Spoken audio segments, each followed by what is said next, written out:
Hello everyone, and welcome to a Create with Kiely art tutorial video.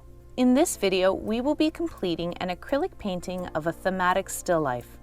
If you haven't done so already, please watch my 2 videos about setting up a still life that incorporates unity, variety, and balance, as well as my video about completing a study drawing of your still life. Doing so will better prepare you for this video assignment where we will be painting with acrylics. So grab your paints and brushes and smash that like button to give thanks. Now let's be creative.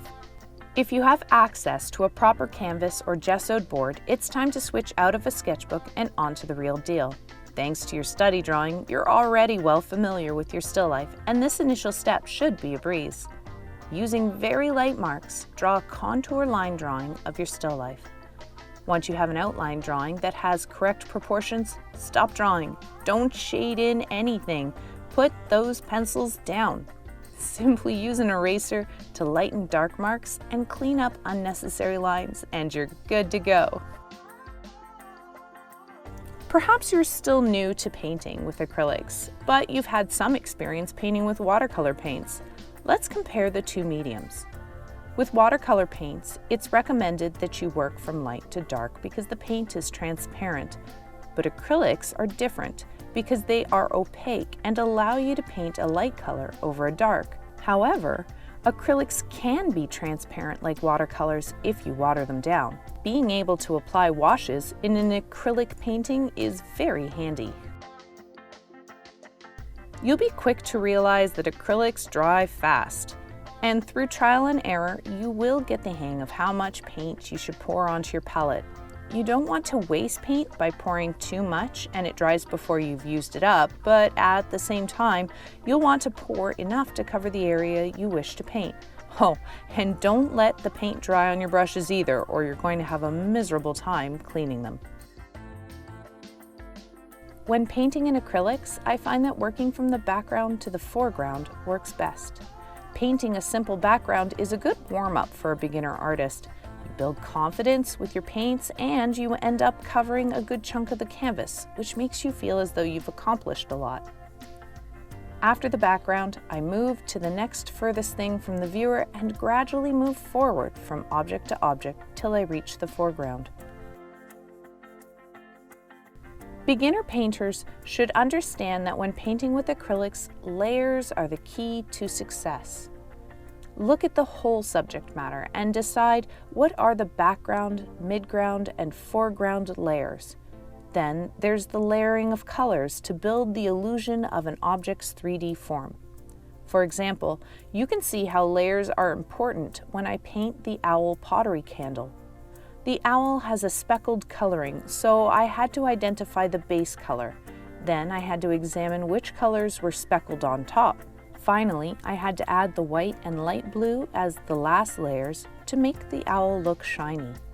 In fact, layers are so important in painting that the first layer actually has a name. It's called an underpainting. These are often monochromatic, which means that you'll be working with only one color. I like to choose the local color of an object when applying the first layer. It's the base color that I will use to build the highlights and shadows off of. To better explain the concept of local color, consider the apple in this still life. The color of the apple can be described as red. Red is the apple's local color when you take away how its color is affected by highlights and shadows. This brings us to mixing colors, tips and tricks. Tip number 1, when a color is too bright, intense, or saturated, mix in some of its contrasting color to tone it down. This works for creating a dark shade of a color as well. In fact, using contrasting colors are preferred over using black to lower a color's value. Black tends to make your colors go gray, especially if white is in the mix. The second tip is to test out your colors on a scrap page in your sketchbook before applying them to your canvas. Tip number 3, for finding a tricky color, take a loose piece of paper, punch a small hole in the page, and hold the hole over the color you're trying to match. This allows your eye to focus on just the color that you're trying to get. Then you can test the mixes around the hole in the paper. Believe me, this is a marvelous artist hack. Remember that painting in acrylics is all about building up many layers. Just one layer won't cut it, and forgetting to add highlights and shadows will make objects appear flat. As I've said in previous life drawings and painting videos, a full range of value helps create the illusion of 3D form. And there you have it, an acrylic painting of my themed still life. The green plant represents growth, the apple represents education, and the owl candle represents wisdom and knowledge. Together, I would have to say that this still life is a good representation of my career as an art teacher. Let me know what you think in the comments below. Thanks for watching, and remember, my friends, stay awesome and be creative. Until next time.